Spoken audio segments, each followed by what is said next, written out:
बिस्मिल्लाहिर्रहमानिर्रहीम। अस्सलाम वालेकुम नाज़रीन, आप यूट्यूब चैनल देख रहे हैं। मैं इमरान खान हूँ। आज ईद का पहला दिन है और रात के वक्त में ये वीलॉग रिकॉर्ड कर रहा हूँ।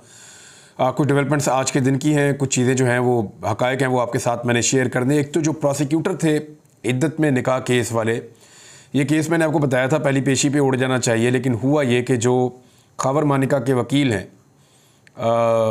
वो पेश नहीं हो रहे अदालत में, और मुबैना तौर पे वो वहाँ अदालत में ही मौजूद होते हैं आसपास दूसरी अदालतों में, लेकिन जब केस लगता है इद्दत में निकाह वाला तो वो पेश नहीं होते।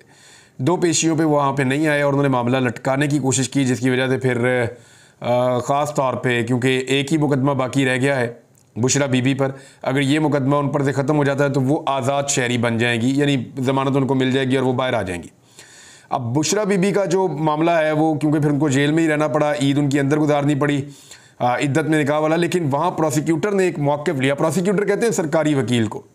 दो वकील होते हैं ना जब केस अदालत के अंदर हो रहा होता है। एक वकील जो होता है वो मुल्ज़िम का वकील होता है जिसके ऊपर इल्ज़ाम लगा होता है, दूसरा वकील जो होता है वो सरकार का वकील होता है। यानी अलग अलग किस्म के केसेस होते हैं। अगर दो पार्टियों का केस है तो दोनों पार्टियों का एक एक वकील होगा, लेकिन अगर एक पार्टी रियासत है, यानी कोई सरकार की तरफ से कोई प्रोसिक्यूटर है, किसी अदारे की तरफ से केस हुआ है, तो वह प्रोसिक्यूटर मौजूद होता है। वैसे नॉर्मल केसेस में भी प्रोसिक्यूटर मौजूद होता है। ये जो सरकारी प्रोसिक्यूटर है या सरकारी वकील है, इसने एक मौक़िफ़ लिया था जिसके बाद इसका तबादला कर दिया गया है। साकिब बशीर साहब ने इसको बड़ा तफसीली रिपोर्ट किया है। साकिब बशीर साहब इसमें लिखते हैं कि अहम खबर है, कल गैर मामूली मामला हो गया। इद्दत केस में इमरान खान और बुशरा बीबी की सेशन कोर्ट अपील में सरकार की जानिब से पैरवी करने वाले assistant deputy district prosecutor Rana Hasan Abbas, इनको जो है वो इद्दत केस से अलग करके दूसरी अदालत में भेज दिया गया है। राना हसन अब्बास ने कल दौरान समाअत एक मौक़िफ़ इख्तियार किया था। अब लोग कह रहे हैं कि मुबैना तौर पे यही ऐसा मौक़िफ़ है जिसकी वजह से इनकी ट्रांसफ़र हो गई है, क्योंकि इसका फ़ायदा इमरान खान साहब को हो सकता था।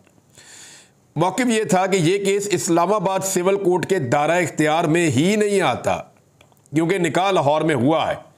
अब अगर ये वाला मौक़िफ़ वहाँ रखा जाता है तो फिर तो पूरा केस ही उड़ जाता है, सज़ा भी उड़ जाती है। फिर तो लाहौर में आए और कोई आकर इस केस को करे, वरना वहाँ तो बिल्कुल ये ज़ीरो हो जाता है। तो उन्होंने कहा निकाह क्योंकि लाहौर में हुआ तो ये यहाँ बनता ही नहीं है।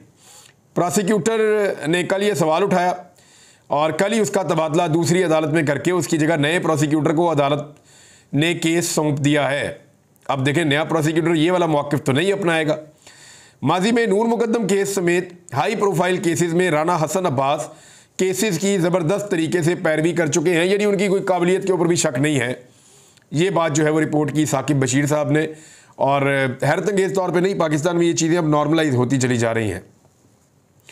फ़लस्तीन के हवाले से भी मुझे आपके साथ बात करनी है। यही बात कर लेते हैं कि ईद के दिन भी इसराइल की चारहियत जो है वो रुकी नहीं, और इसराइल को जो है वो दुनिया भर से तंबीह भी की जाती है, सपोर्ट भी की जाती है। दोनों तरह की चीज़ें हो रही हैं।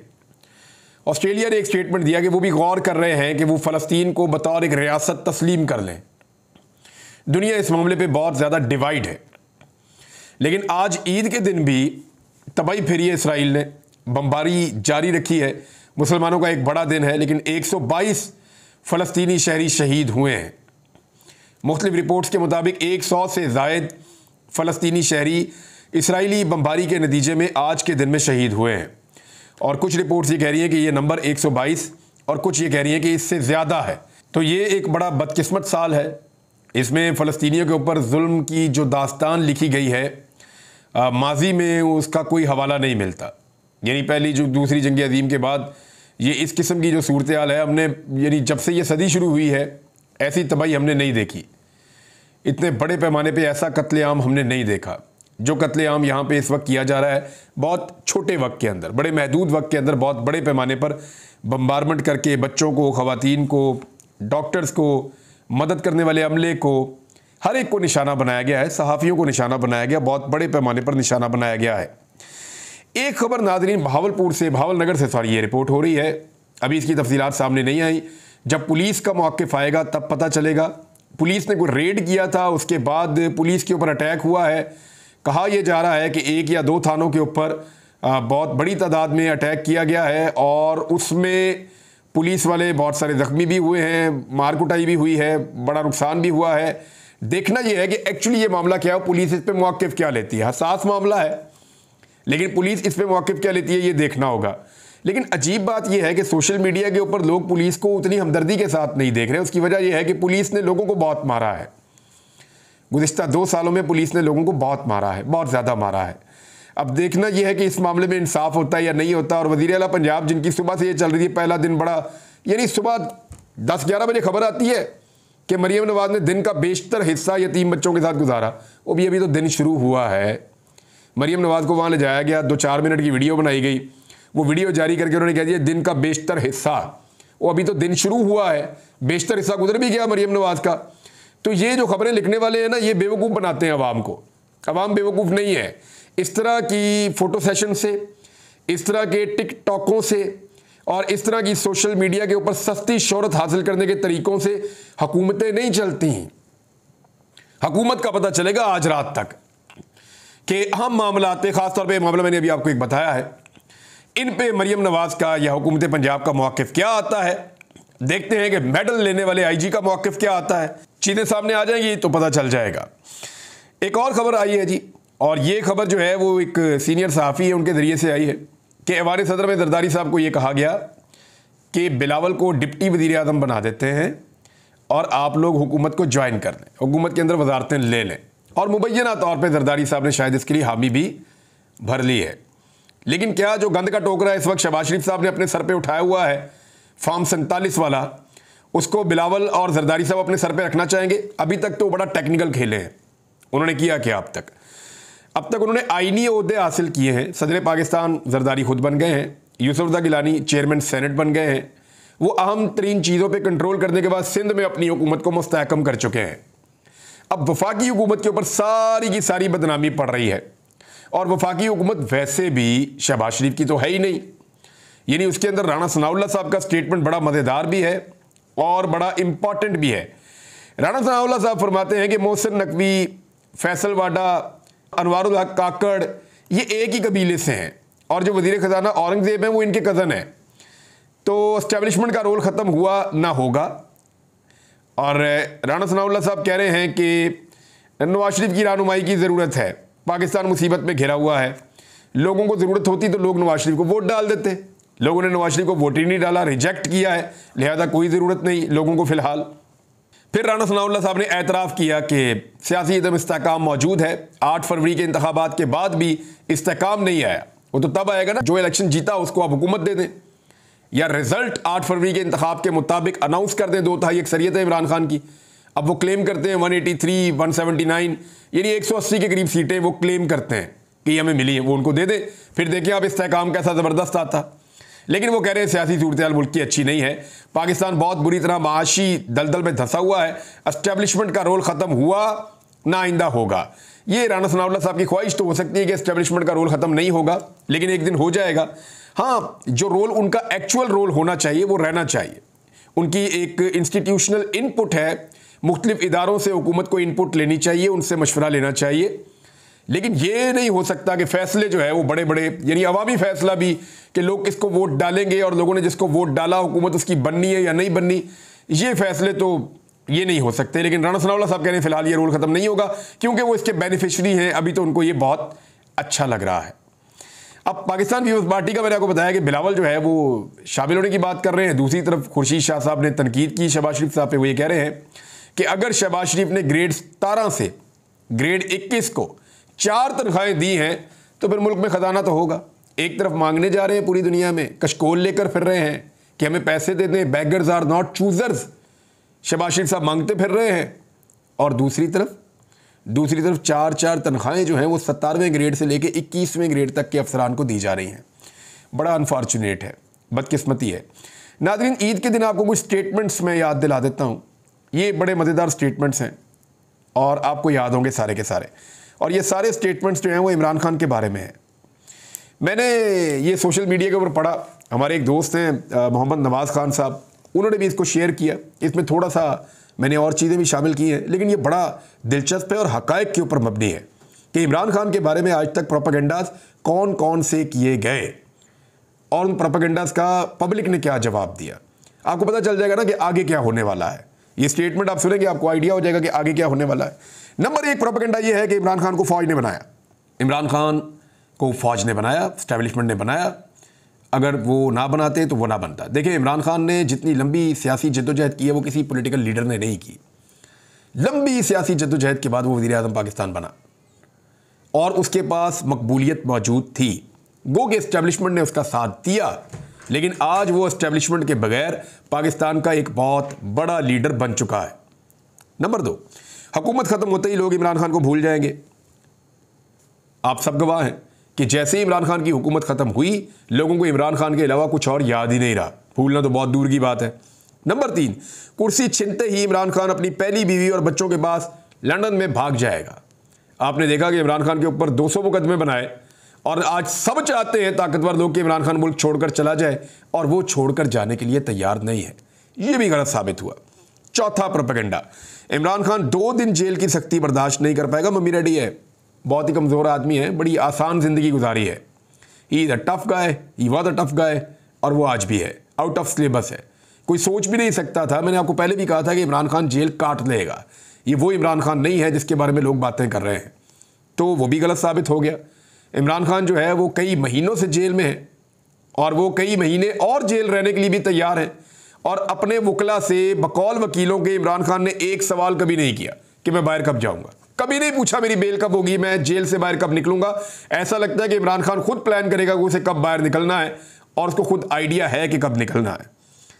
नंबर 5, इमरान खान के वर्कर्स के बारे में कहा गया मम्मी डैडी हैं, ये तो धूप बर्दाश्त नहीं कर सकते। फिर तारीख गवाह है, जितनी मार पाकिस्तान की तारीख में पाकिस्तान तहरीक इंसाफ ने खाई, उतनी मार किसी और पॉलिटिकल पार्टी के वर्कर ने कभी नहीं खाई।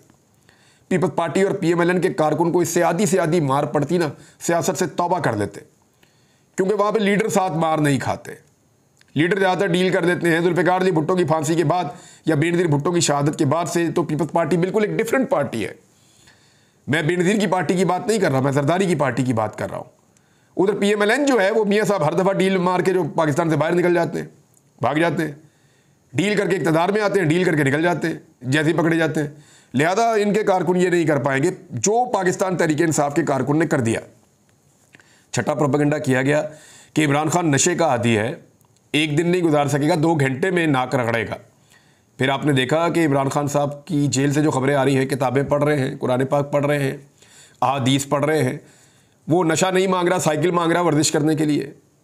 लोग बता रहे हैं खाना शाना भी ठीक खा रहे हैं, सेहत भी तगड़ी है, अपनी वॉक शॉक भी कर रहे हैं। वो आदमी ने नशा नहीं मांगा, डंबल मांगेंगे भी, प्लास्टिक वाले डंबल ही दे दो, रबड़ वाले, मैं अपनी वर्जिश कर लूँ। रबड़ वाले डंबल वो होते हैं जिससे कुछ चोट आपको नहीं लगती। बहरहाल ये भी रिपोर्ट किया था अतर काज़मी साहब ने, मुझे याद है अच्छी तरह। तो नशे का आदी जिस आदमी को कहा, वो नशे के अलावा वर्जिश का आदी निकला, फिटनेस का आदी निकला। यानी जो लोग नशा नहीं करते सियासतदान, उनको 1000 किस्म की बीमारियां हमने देखा लगी हुई है।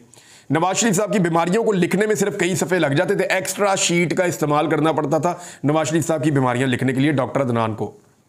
कोई नशा नहीं करते मियाँ साहब। इधर इमरान खान पे दुनिया भर के नशे डाल दिए, एक बीमारी अब तक नहीं हुई, एक दिन कोई शिकायत नहीं आई कि इमरान खान को ये प्रॉब्लम है जेल के अंदर।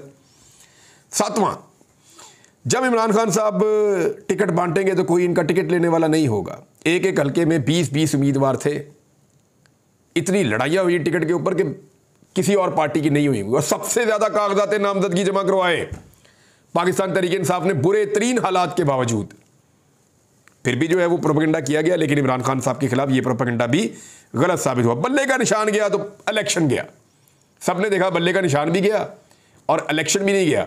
लोगों ने ढूंढ के इधर उधर के निशान जो भी दिया गया, किसी को जूता दे दिया, किसी को लैपटॉप दे दिया, किसी को घड़ी दे दी, किसी को जग दे दिया, किसी को गिलास दे दिया, किसी को मग दे दिया।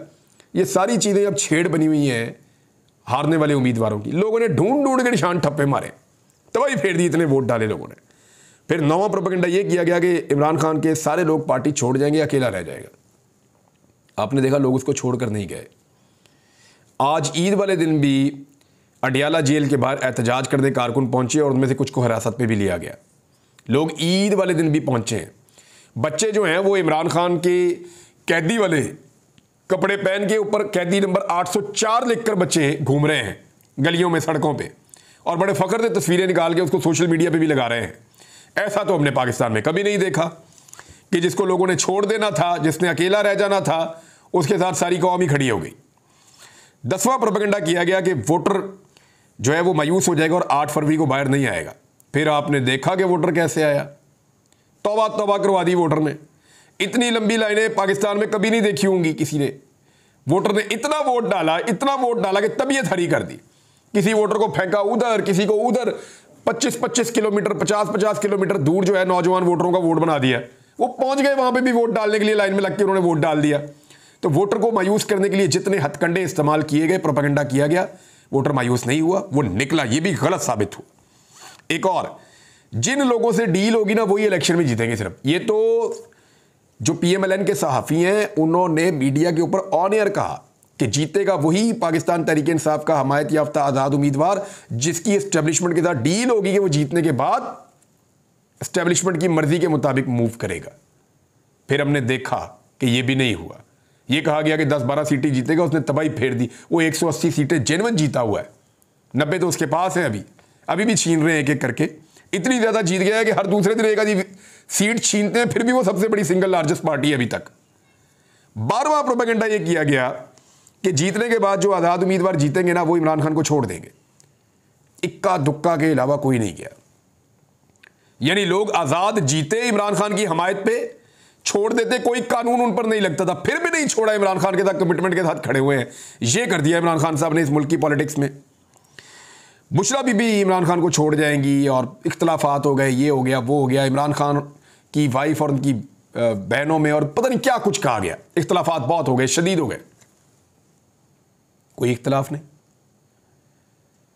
बुशरा बीबी आज भी इमरान खान के साथ पूरी ताकत के साथ खड़ी है, जेल काट रही है। एक स्टेटमेंट दे बाहर आ सकती हैं। शाह महमूद कुरैशी साहब के बारे में या बाकी लोग जो जेलों में कैद हैं उनके बारे में कहा गया कि वो डील कर लेंगे, किसी ने नहीं किया। तो ये 12-14 प्रोपेगेंडास बहुत जोरदार तरीके से किए गए। अब भी कुछ प्रोपेगेंडास किए जा रहे हैं जो गलत साबित होंगे, मुझे ऐसा लगता है। एक प्रोपेगेंडा ये किया जा रहा है कि मजीद सख्ती होने वाली है, इमरान खान की सियासत जो है वो ख़त्म शुद्ध होने वाली है और आने वाले दिनों में जो है वो बहुत ज़्यादा डंडा फिरने वाला है। तो कुछ भी नहीं होना नाज़रीन। ये मुल्क है, एक फ़ैसला जो है, ये मुल्क है, कोई बनाना रिपब्लिक नहीं है। यानी जो कुछ यहाँ पे हुआ वो माजी में तो नहीं हुआ, लेकिन इसके बावजूद अवामी फ़ैसला दीवार पे लिखा हुआ है।